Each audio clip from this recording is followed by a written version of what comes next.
Week 6 on the schedule. It's very exciting. It brings us a rematch of the national championship with Michigan going to Washington. Can Ohio State continue to just be on cruise control? And will Penn State continue to play well and keep that defense going like it was this past week when they take on UCLA? And let's not forget about the mighty Indiana Hoosiers. I'm serious when I say that. It's time to talk. It's time for the Locked On Big Ten Squad. You're talking ball with the Big Ten Squad. From USC to Ohio State, from Michigan to Oregon, from Nebraska to Washington, it's the local experts of the Locked On Podcast Network bringing you scoops, breakdowns, and the most comprehensive preview of the upcoming Big Ten weekend. No hurt feelings and thin skin allowed. Squad up. You're part of the Big Ten Squad. Welcome to the Locked On Big Ten Squad. Sit back, enjoy. We're going to talk some foot breeze, getting ready for week 6 already. I'm Craig Shemon for Locked On Big Ten, and I'll have my guests here in a second. But I want to tell you that we're brought to you by FanDuel. Today's episode is brought to you by FanDuel. Place your first $5 bet, and you'll get started with $200 in bonus bets guaranteed. Visit FanDuel.com and get started. We are joined today by Jacob Goins of the undefeated Indiana Hoosiers from Locked On Hoosiers.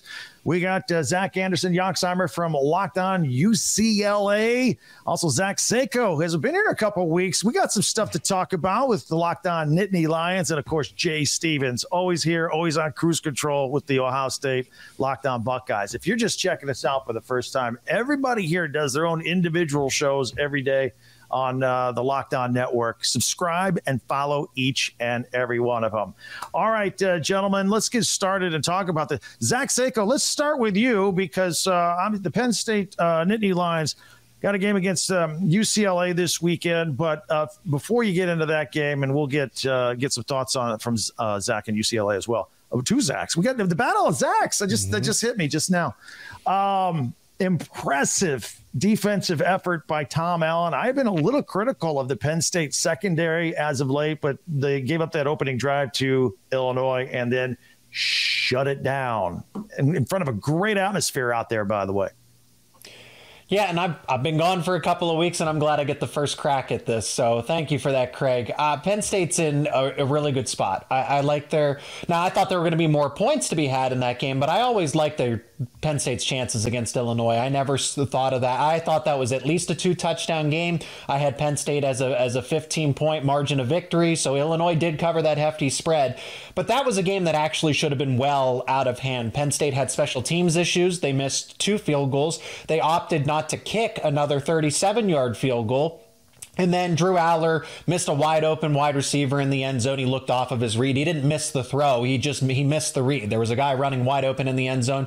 So I feel like there were about maybe at least another 2 touchdowns worth of points that could have been scored by Penn State to really make that an emphatic victory. Something along the lines of 34-7 was realistic. And there's a metric chart that goes around after every week. How badly did your team get beat? And Penn State, in terms of the analytics, had the widest margin of dominance over Illinois. Excuse me, I'm getting ahead of myself there, but maybe that might be the case as well. The margin of dominance over Illinois was the biggest out of any matchup from the weekend. Will you send me that link? I need that. That's a fantastic. I've never heard of that. How bad did we get beat? I'll find it for you. It pops up on X from time to time. I want to see that link. I don't know if I want to see that link. We'll talk about that. Say anything you want. Yeah. All right, Zach Seiko, before Zach Anderson-Yoxheimer, your prediction this game, UCLA has struggled as of late. I saw some signs of life of them here and there, but Zach, how's Penn State going to do? Is this going to be another – what's the line on this thing, by the way? And look, I'll be nice about it. So the line's moving back and forth. The Sharps have kind of taken this on FanDuel from 27.5 to 28.5. I'll be nice to UCLA because I think this schedule that they played, I am not envious of it all. Traveling to Hawaii, then back to California, then look, you're going to LSU, then you're going back to California, then you go to Pennsylvania, then you go back to California, and then eventually they go to New Jersey. They have been all around the country, and it is just not fair. So UCLA, I think, is a competent team. They're also playing a game that would be at 9 a.m. Pacific time. Just nothing about this sets up nicely for the Bruins. I think they're going to be tired. I think they're going to be exhausted. They're not going to play a good 4 quarters of football. And Penn State, with the energy that's probably going to carry over from that win against Illinois, they have a lot more to prove. I think this is a game that Penn State wins convincingly. I think 4 touchdowns is fair from the Vegas spread. Other Zach, go ahead. What do you think about this? Where are you at after a few games under your belt? Well, 4 quarters of football. I'm looking for 4 quarters of football combined between the 4 games, so I haven't found that just yet. So until we get there, who knows? The big question for the UCLA side of things this week, Ethan Garbers, the UCLA starting quarterback, was banged up against Oregon. He left early, so UCLA finished the game with the backup. The game was well in hand at that point. If he is out, it will be ugly against Penn State. They already predicted to be ugly. It will be actually ugly, all caps. If Garbers plays, my bold prediction, if he plays and finishes the game, I think the Bruins can cover. But that's a gaudy spread, and I guess that's not a lot to say that they can cover that. This man said, I got a bold take. We can cover. We didn't win. We can cover. God, you know it's bad in L.A., man. Golly. Wait a minute. I'll speak on behalf of us Indiana Hoosiers there, Jacob. That's what we used to do in Bloomington, okay? Look, man, I'm not saying our head's too big in Bloomington, but it kind of is. It is. I mean, we're 5-0. We got to rub it in somebody's face. I just hate that it's my boy Zach over in L.A. All right. Now, Jay, you're just sitting there cool, calm, and collected because you got no worries right now on the most loaded roster. You know what I thought about this weekend after I saw Josiah Smith make that one-handed catch on the sideline at Michigan State? I thought, and then we also saw Ryan Williams with that game winner for Alabama.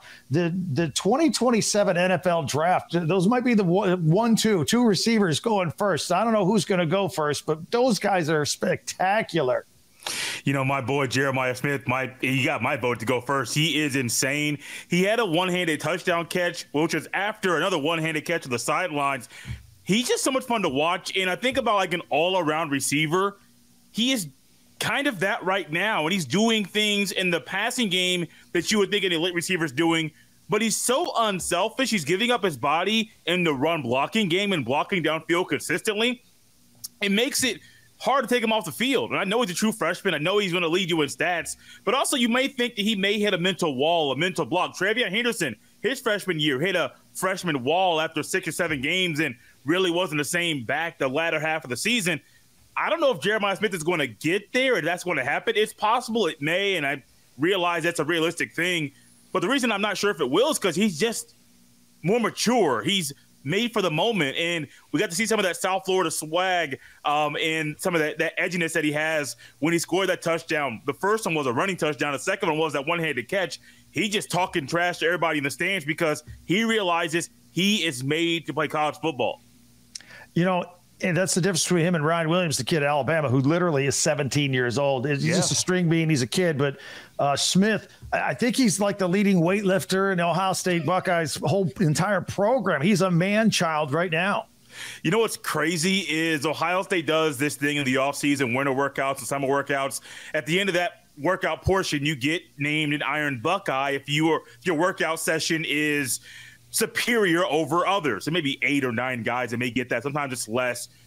As a true freshman during his first offseason, he was named an Iron Buckeye. And I'm thinking all the things we heard, all the recruiting shows I did with Brian Smith, and Brian Smith knows him personally, so it's a little bit different, not just recovering a guy that's on the other side of the country. You're covering a guy you personally know. Everything people have said, he's doing and exceeding all of the expectations.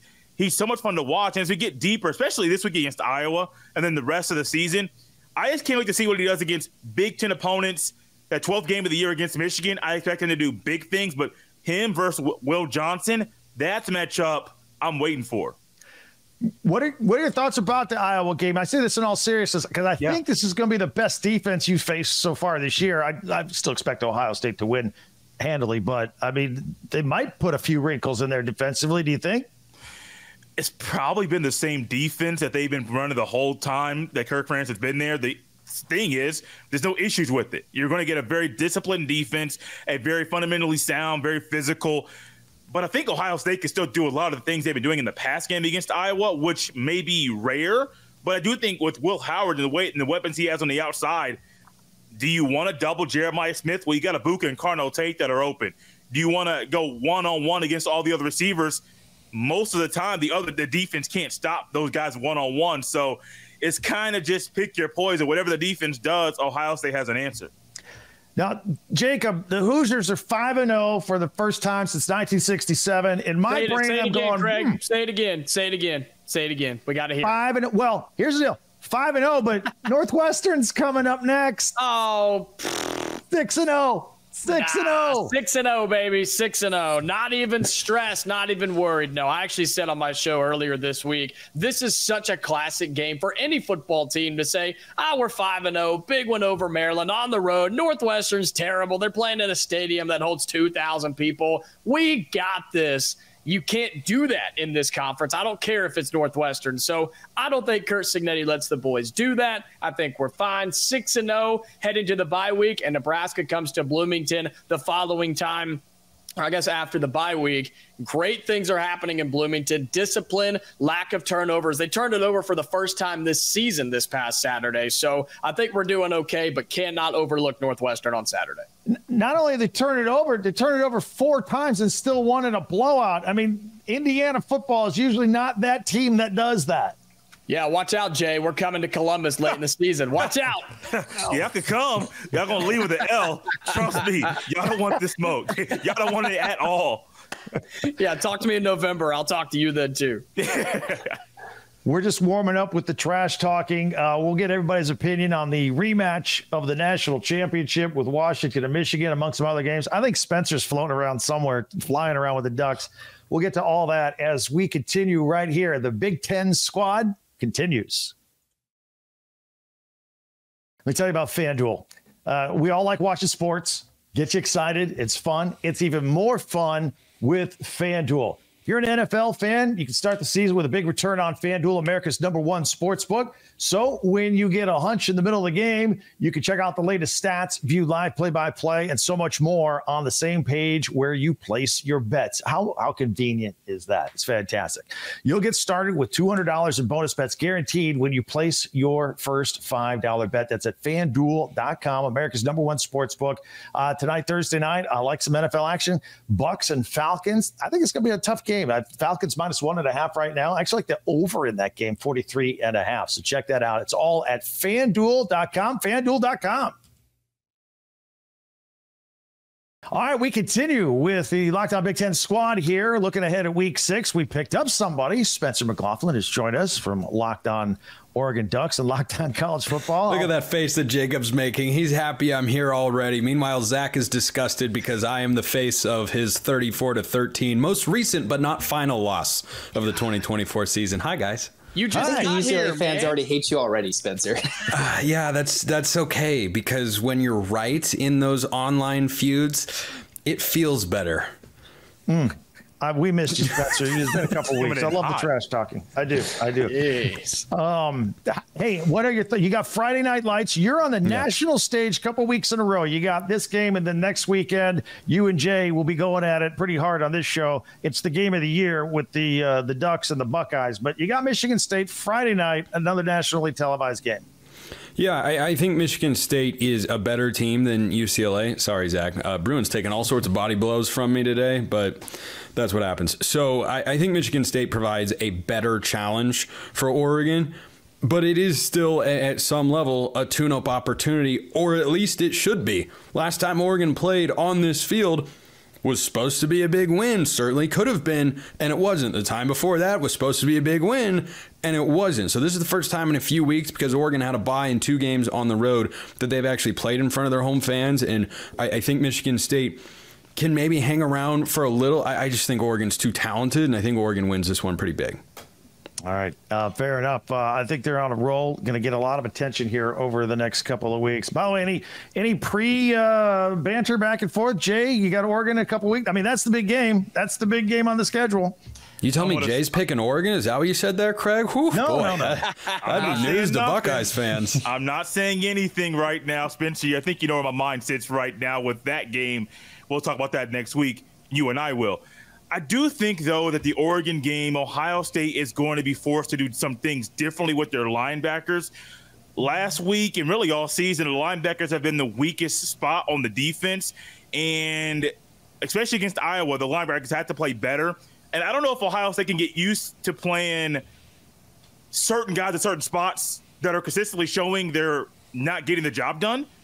The benefit is you're going to get Tyleik Williams back. The defensive line is going to be solid. The safeties are doing exactly what they need to do. So they're kind of covering up the linebacker play, but the Buckeyes will need better linebacker play against Oregon for sure. All right. I want to get everybody's comments on the rematch of the national championship with Michigan going out to Washington. Obviously, it's a rematch of laundry. Coaches are different. Players are different. Jacob, we'll start with you at the top. How do you see this game? Both teams have a lot in common. New head coach, new quarterbacks, new players. How's it going to work out? Washington's actually a slight favorite in this game. Yeah, I know. That's what I saw. It's like 2.5, 3 points to our friends at FanDuel. I mean, just I don't see how, especially with how they performed last week, right? It's just, I don't know. Michigan hasn't been overly impressive. I mean, a controversial call gives them a win over Minnesota, but I don't know. They were up 24-3 in that game. They were fine. Okay, but still, they still let Minnesota hang around and make it a game in the end. Like Michigan's an average team. Okay, they are. Yeah. And so with Washington, average, below average. I mean, probably below average. But what is this at home in Seattle? I'm going to take Michigan. I don't feel good about it, but I'll take them just because I think they're the better team. Question mark on that one though. Okay. Yeah. Here's an interesting little backstory, and Zach, my former Pac-12 brethren, RIP, might remember this as well. Hey, not so much. You got Gonzaga coming, man. Don't worry. You're fine. That's true. The good old Pac-12 is kicking around with Gonzaga and trying to sway everybody else. But I think for the interesting thing about this game, the last time a team from the state of Michigan ranked inside the top 11 came to Seattle, where Washington was favored as an unranked team with a first-year head coach who came from a Power 4 program at some point and who has a new transfer quarterback. Washington blitzed Michigan State, and it led to the downfall of Mel Tucker in East Lansing. That's all I'm going to say. There is a weird confluence of factors. That's like 6 different things that line up almost perfectly, other than it was a non-conference game in 22, and now it's a classic Big Ten showdown. All right, Zach from UCLA Bruins, you're talking some former Pac-12 here, Washington and Michigan. Your thoughts? It's a weird game, right? Washington, they got Will Rogers, who threw for 300 yards, but they couldn't go beat Rutgers. I think after Rutgers, right, they had like the Big Ten leader rushing-wise. Michigan loves to run the football, ran it down USC's throats. Letting Minnesota back in the game, I think they'll be more physical. I believe in Washington's future. I think Michigan can control the time of possession, hold possession, and just churn up yards on the ground to beat Washington. All right. Other Zach, how do you see the game?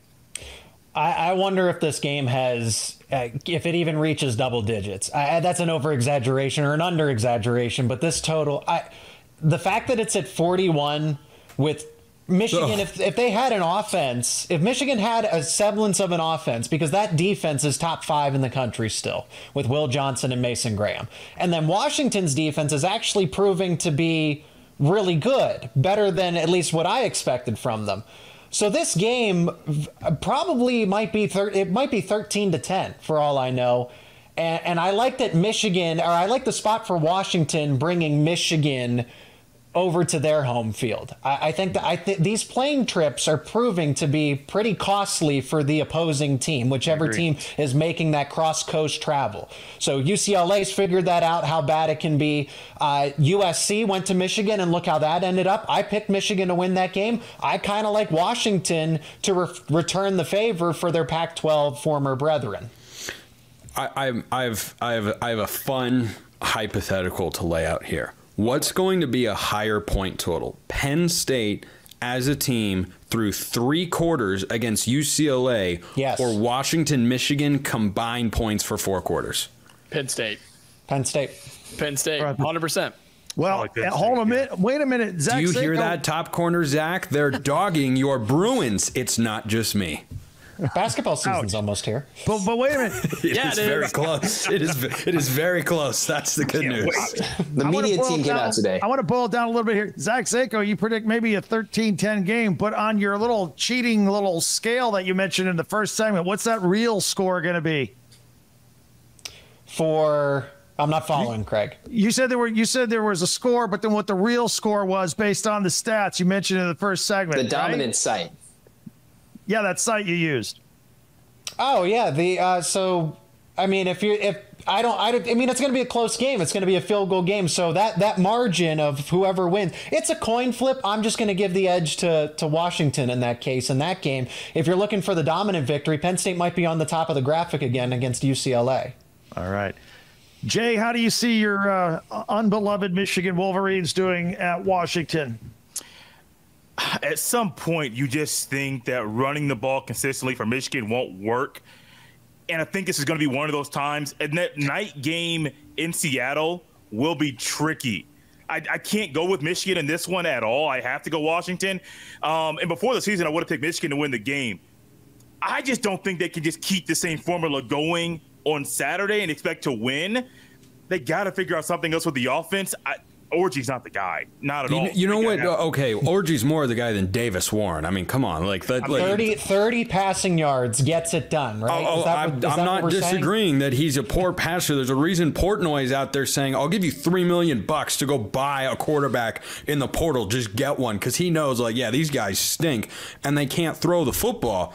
Yeah. Now, if Colston Loveland comes back, I think that helps for Michigan in the passing game. Maybe they could get to 100 passing yards. You never know. Could be 50? Something dramatic like that. Is 50 fair? 50? No, the over-under would at least be 85. Hey, go get the UNLV kid. If they got money, go pay him. He'll come play quarterback. Matthew Sluka? Yeah. Yeah. I mean, potentially. But here's the interesting thing about Washington. This game will come down to whether the Huskies can stop stepping on a rake and banging themselves in the forehead, because that is all they have done through the first few games. It is just over and over again. It's like bad play call on fourth down, bad execution, penalty. Last week, this is a real sequence. This is a real thing that happened if you missed it. Rutgers, on third down, fails to convert. They line up to kick a field goal. Washington blocks the field goal. As the play is ongoing, a freshman runs onto the field to celebrate. Woohoo! Oh, yeah. Oh, the play's still going. Crap, I got to go off. And the official's just sitting there watching it like, I saw that. I saw it all the way. Illegal substitution, defense, 12 men on the field, 5-yard penalty. First down. And on the next play, Rutgers scores a touchdown. That's the sort of crap that Washington's been pulling. Will Rogers is capable. They've got some good wide receivers. Jonah Coleman's a beast. Their offensive line, just okay. Jonah Coleman's a monster. I can see Washington winning this game if and only if they get out of their own way. Spencer, it's funny you mentioned that. So back to that, it's called the net success rate. So Penn State was at the top. Rutgers in that win was at the bottom. Washington should have won the game. Correct. And the analytics prove that. Yeah. But, they're sitting at 3-2 and they that. And that's kind of the question is can they get out of their own way? They haven't shown that they can yet. Yeah. They'll get an opportunity to. It was a beautiful description, Spencer, of what happened at the end of the half of that Rutgers game. That absolutely nailed it. All right, we'll take a look at a final word, some other games that are catching our eye as we continue with the Big Ten squad here on Locked On.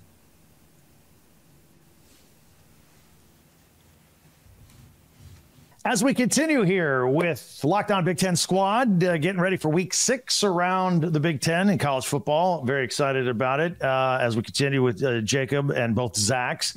A couple other games around the conference I want to talk about and get your thoughts on. We spent a lot of time with Michigan and Washington and whatnot, some other big games.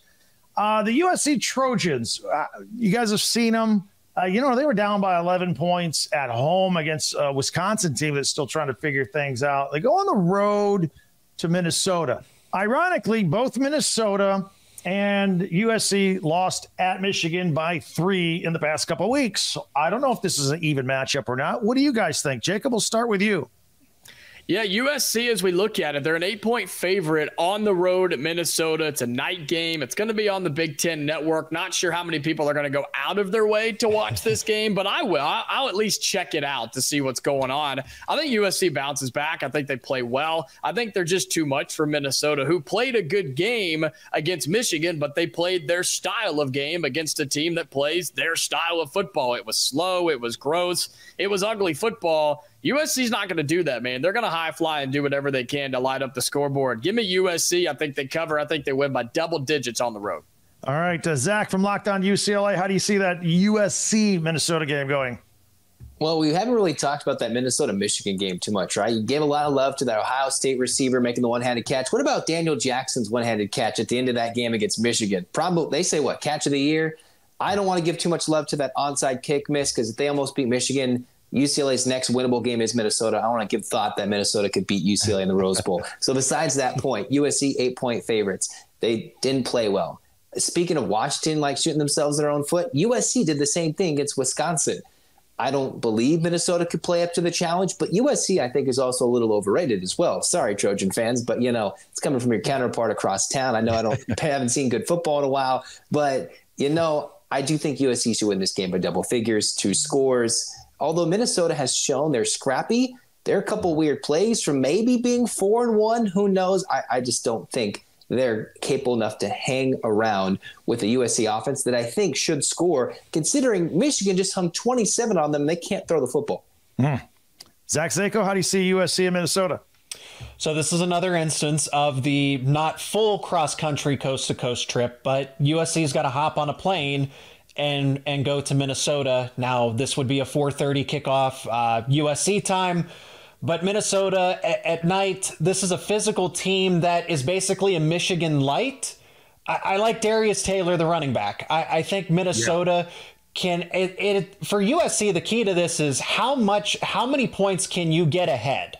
Because we saw Wisconsin give USC a game and then they ran out of gas, early in the third quarter, because that trip is daunting. Jet lag is a very real thing. I don't care how physically fit Division I football players are. These trips are unprecedented with this new conference realignment.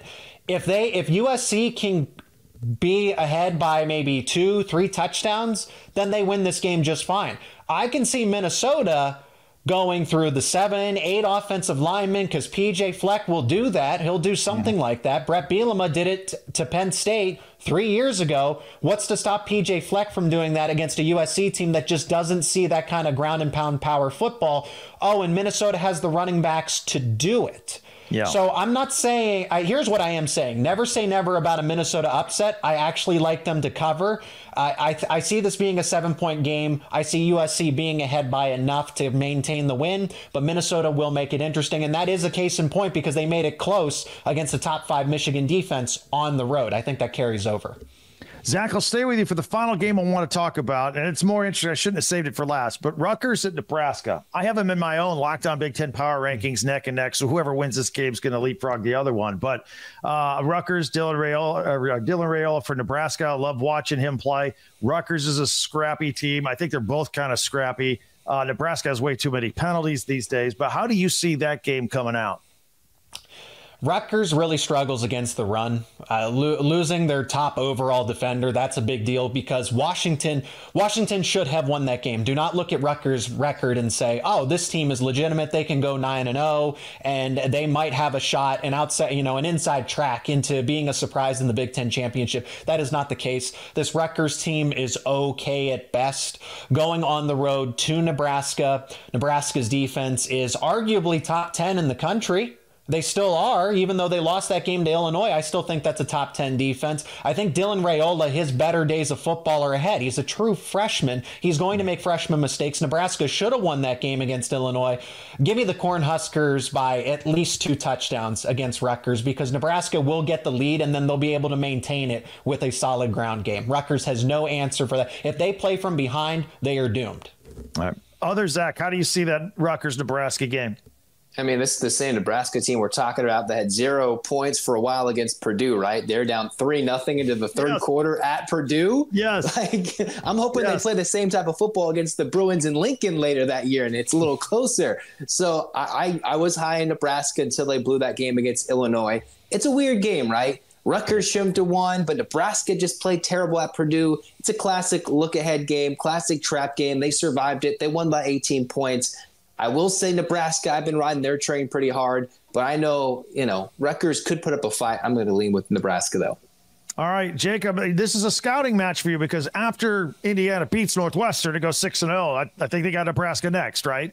That is correct. Yes. Off of a bye week for the Hoosiers. One of the later bye weeks in the Big Ten. After 6 weeks of football, we will finally get that. Still have to take care of Northwestern. I just want to put that out there so I can't be blamed if this goes south. But Nebraska and Rutgers, one of the 3 games in the Big Ten this week with a total less than 42. So they're not expecting it to be a high-flying, crazy game because of what you guys were just talking about.